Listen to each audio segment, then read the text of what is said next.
Moscow has claimed it repelled an attack on Russian soil led by Ukraine-aligned militias, who have insisted their campaign is continuing.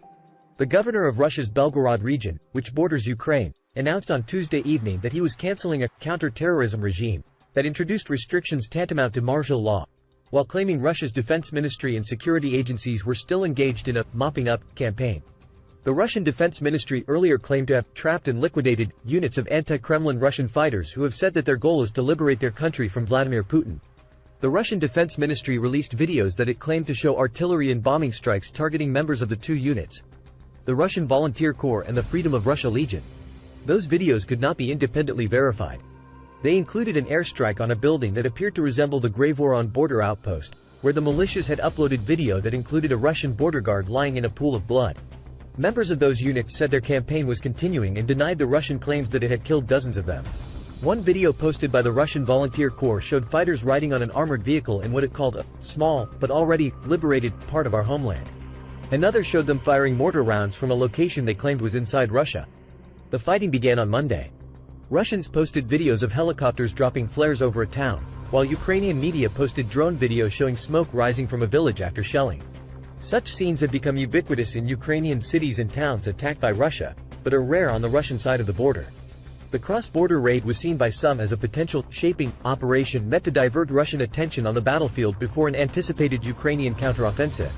While Ukraine has denied any connection to the units, they are based on Ukrainian territory and appear to be equipped with U.S.-manufactured military vehicles, including Humvees and what look like international Max Pro 1224 mine-resistant vehicles. The U.S. said in 2022 that it would deliver several hundred such vehicles to the Ukrainian military.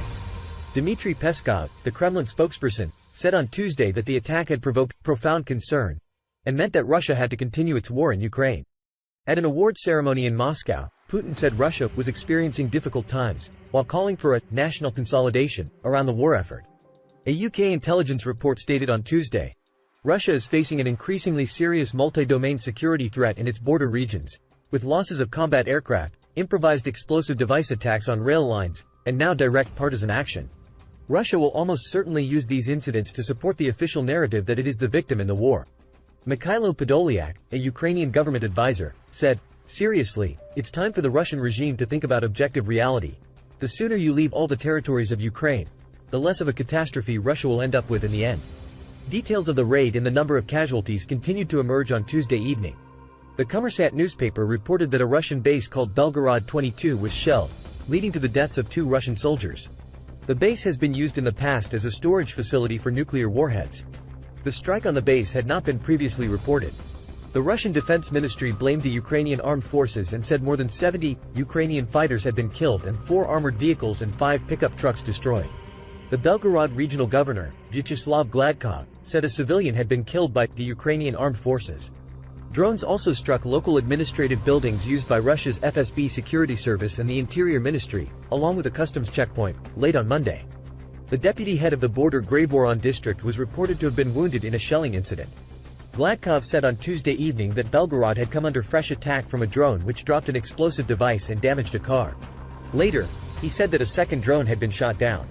Hundreds of Belgorod residents were evacuated from their homes on Monday and placed in temporary housing after fighting broke out. On Tuesday, amid continued fighting, the governor warned people not to return to their homes.